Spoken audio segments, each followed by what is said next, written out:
What's up guys, Jake here, and today I'm back with another Whisper of the Old Gods cards. Actually not another, because this is my first deck that I'm going to be playing for you guys. This is one that I've come up with on my own. Now that doesn't mean like it's a new idea. I'm guessing a lot of people are going to be playing this deck, and I teched against it, and you'll see in a minute why. But basically it's a Cthulhu Druid deck based around Cthulhu, the card that everyone gets. 10 mana, 6/6. And it deals damage equal to this minion's attack, randomly split among all enemies, and we're running a lot of nice cards that give Cthulhu buffs. So basically, you've got Beckoner of Evil, 2 mana, 2/3, give it +2/+2. We've got Disciple of Cthulhu. This is a really nice card in this deck because I think it gives the Druid, especially the Taunt Druid, a lot of flexibility, a lot of a lot more options when it comes to dealing with minions, because it really doesn't have many ways to deal with minions. It really just plays big stuff and makes your opponent deal with them and hopefully run them out of resources. But this gives you a bit more flexibility in terms of removing things, being able to Battlecry, deal 2 damage, as well as buff Cthulhu. I mean, it's basically like it's a 3 mana 4/3 that does 2 damage, which is pretty nice. And we also have Twilight Elder. Now this one I don't like quite as much. It's basically a spider tank that gives Cthulhu +1/+1. However, it goes off at the end of the turn. It's not a battle cry, so it technically can get very high value, but it's not a battle cry. And we are running Bronzebeard as one of our legendaries because so many things have battle cries that it just seems correct to run this card. And we also have Calaxy Amberweaver, which is basically a Yeti, and if your Cthulhu has at least 10 attack, it gains 5 health, which is really nice. So if it goes off with Bronzebeard, that's a 4 mana 4/15, which is sick. We're running 2 Druid of the Claw just because it's a really solid card. We're running Dark Arakoa, which is a 6 mana 5/7. That's a taunt, and it gives +3/+3. So this card's insane. It's basically, if you think about it, and it's hard to compare the cards as if it was just a vanilla card that just had no effect, but basically you can think of it as like a 6 mana 8/10 with taunt. Now that isn't exactly true because Cthulhu deals damage as well, so you have to consider that +3 is also doing like 3 more damage. So it's hard to compare the cards, but it's a great card. I can tell you that much right now. And as far as our legendaries go, we've got Cthulhu, obviously. We're running Twin Emperor Veclor because it's pretty solid. It's a 7 mana 4/6 with taunt, and it has its battle cries. If Cthulhu has 10 attack, summon another Emperor. That seems to be the theme. If Cthulhu has 10 attack, then the cards will do something. If not, then it's not very good. Which is why I like Calaxy Amberweaver, because it's still a Yeti, even if the effect doesn't go off, which is fine. We're running Ancient of War, but that's not a legendary. I'm running the Black Knight because I think this deck's going to be very popular. This is a really easy deck to build. Pretty much everything is either a common or a rare, besides Cthulhu, but everyone gets that. So I think the Black Knight's going to be really good because there's so many taunts in this deck. So that's definitely a tech card for Cthulhu Druid. Running Sylvanas as well, just a great card in just control matchups. And as far as my removal cards go, I've got Living Roots, which can do 2 damage. I've got Wrath. I have a Mulch, which is kind of a solid card in a Taunt Druid deck. I have 2 Swipe. I have a Nourish as a card draw because we don't have Ancient of Lore anymore. And then we also have a Big Game Hunter. So that's the deck. I don't know how great it's going to be, but I can always make changes later on. But basically, we're going to go ahead and play this. I actually played this once already, but the guy instantly quit, so I have a win, I guess, right there. But I haven't actually gotten any real testing with this deck done, so hopefully it goes well. Looks like we're getting into a match here. And like I said, I think Cthulhu Druid's going to be what you're going to be seeing a lot of in ladder to begin with, just because it's such an easy deck to play. It seems like an overall just solid deck to use.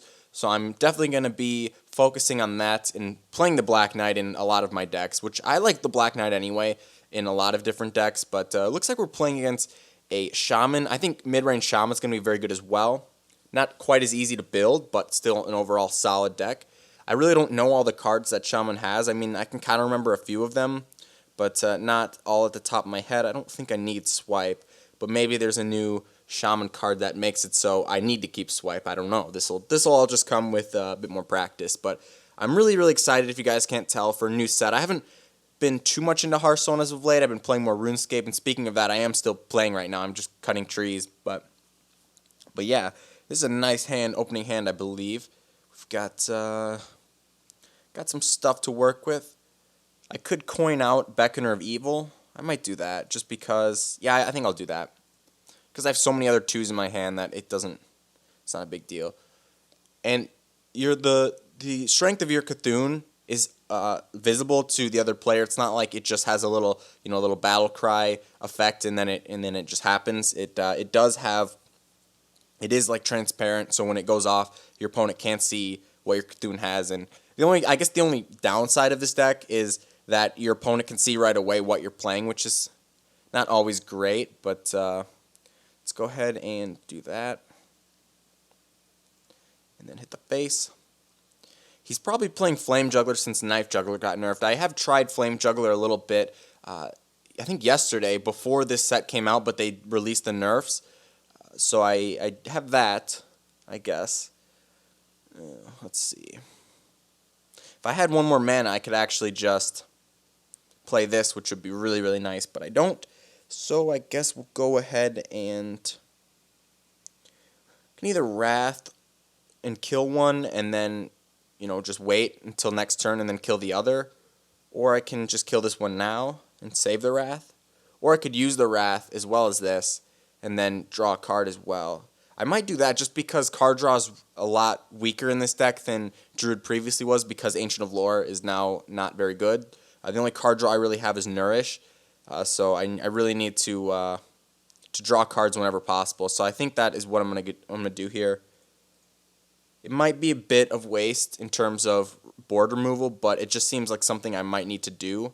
And actually, if I would have had that card, I could have played the Dark Oracoa, which is alright. I'll be able to play it next turn, and then the turn after that if I want, which will be really nice.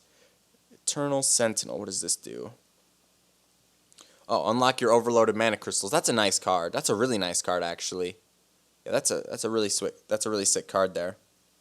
Ooh, and we actually have Twin Emperor Vector, so we're gonna have a lot of taunt for my opponent to deal with here, because I'm thinking, what is my Cthulhu will be like, it'll be over 10 attack at this point, I believe. Yeah, 11. So yeah, next turn we can actually go Innervate into Twin Emperor Vector, which will be really nice. It'll be like 7 mana. What would that be? 7 mana, 8, 12, which is really nice.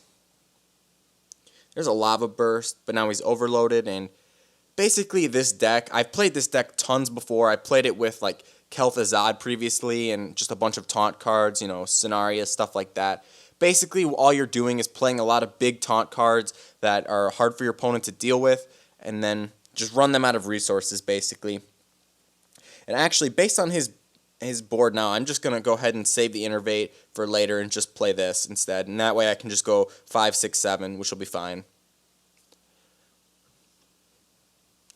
Because he's still going to have to use a lot of resources just to get rid of these taunts.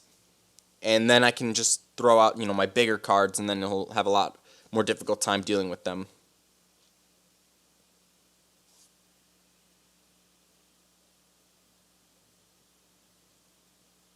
I do like this card quite a bit, though. I think it'll be really good in basically any overload. I mean, I like this way better than the spell that removes the overloaded mana crystals. This is a really great card, because overload is really kind of a shitty mechanic, honestly. And there's Cthulhu. There's the big bad Cthulhu. This will be nuts when it goes off. I haven't actually seen this go off yet, but it's a 14/14 that'll do 14 damage. That's insane. And I can only imagine this, all these buffs with Bronzebeard. Imagine if I had that. Like, there's a chance you could just play Cthulhu and it could just instantly win the game, which is pretty crazy. But this guy's playing like I guess I'd call this like a face deck, honestly. I mean, he hasn't hit the face because I've played so many taunts, but it seems like it's built that way. It should be built that way, which is fine, I guess. Not really what I was expecting from this. I think mid-range Shaman will be a lot better, but oh my god, this is going to be nuts when I play it. It's going to be so sick. I can play it next turn with Innervate too, which is pretty nice. And there is the Twin Emperor Vector. This is probably, other than Cthulhu, this is probably the best legendary. One thing I noticed about this set is I don't think the legendaries are really that great, which is maybe purposeful, because a lot of people get kind of annoyed when the deck, or when the best decks are like, half are legendaries, because then it just seems like pay to win. It seems like this set is really trying to push the mechanic of, hey, anybody can play these cards, which is kind of cool. And anybody can build these decks and, and do well. But it's kind of a cool thing. Oh, but this is going to be so filthy. Ooh, Master of Evolution's another good card. If you guys saw, I did pull that card from a pack, and it's really nice. But there's a Klaxi, and we could actually...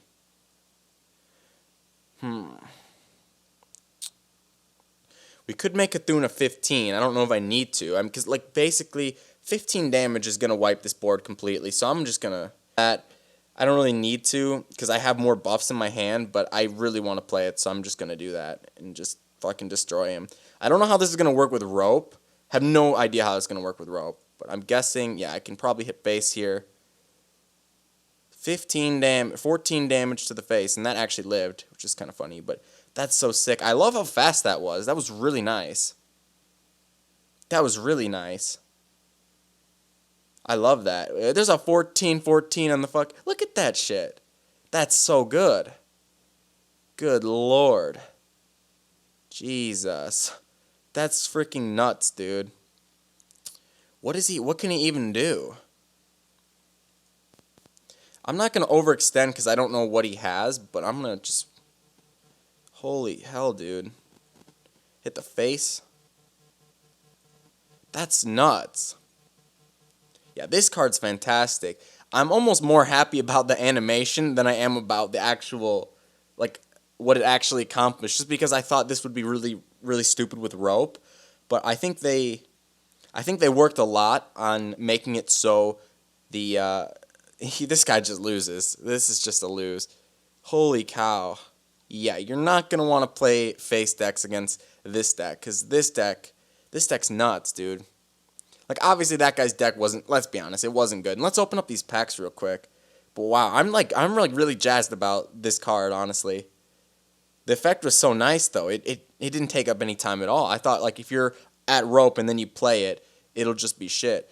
Oh, 5 more packs for winning 7 games. Dang, dude. They're definitely making this set really open for everyone to get, the cards for, which is really nice. So let's go ahead and open up these packs, see what we get. Haven't actually opened up a legendary yet. I've crafted one other one, but haven't opened one yet. I'd like to do that. If you could open, there we go. And looks like not a whole lot going on. Oh, there's a legendary. Here we go. Gold Ragnaros Lightlord. Alright, at the end of your turn, restore 8 health to a friendly damage-friendly character, rather. I don't even know if this card's any good, but it's gold, and I pulled it. And I think this is, let's see, how many packs have I opened up? This is my 29th pack I think I've opened, so I'm happy to get a legendary regardless, and it's gold, which is pretty sick, so I'm just going to take it. I'm not even going to complain. I don't even know if it's any good, but if it isn't, it's another free legendary with the dust, which is pretty nice. There's an epic giant sandworm. There's my second giant sandworm. So if giant sandworm deck ever becomes a thing, we'll be good to go.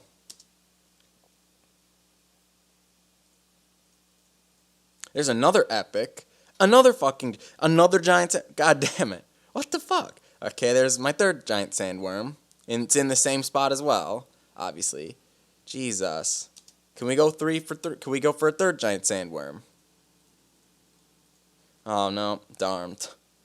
That was ridiculous. What are the odds of that? The same card in the same spot as an epic. And there's, some other cards. So hopefully you guys enjoyed this video. I'm going to be playing this deck a ton more, so you'll see a lot of videos of this new deck. So hopefully you guys enjoyed, and I'll see you guys later. Peace.